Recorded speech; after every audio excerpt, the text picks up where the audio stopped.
అందుకే హనుమంతుడు మావాడే అన్నట్టు. వెంటనే ఉత్తరాది వాడికి ఒకటి కోపం వచ్చింది.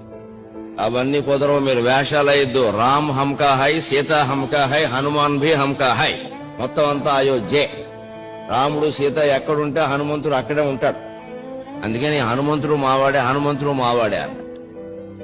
ఇంతట్లో అక్కడ ఒక ముస్లిం ఉన్నాడు. ఒక వచ్చి ఆయన అన్నట్టే, మీరందరి వాదంలో తప్పే, హనుమంతుడు తమిళం వాడు కాదు, హనుమంతుడు ఉత్తరాది వాడు కాదు, హనుమంతుడు ముసల్మాన్ అన్నట్టు.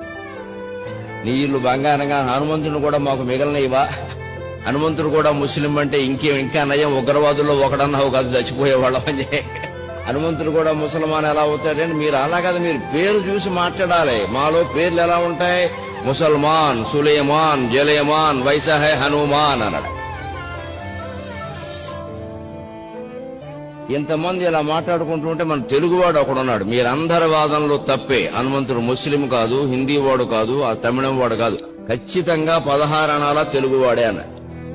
నువ్వెలా చెప్తావయ్యా ఆ విషయం అంటే, తన పని కాకపోయినా సరే దాన్ని నెత్తి మీద వేసుకుని, అవతల వాడికి దానికి ఏమీ ప్రయోజనం లేకపోయినా సరే, అవతల వాడు కనీసం టీఏడీఏలు కూడా ఇవ్వకపోయినా సరే, సొంత ఖర్చులు పెట్టుకుని అంత దూరం వెళ్లి కొంపలంటించే వ్యవహారం మా తెలుగువాడు ఒక్కడికే ఉంటుంది, ఇంకెవరికి.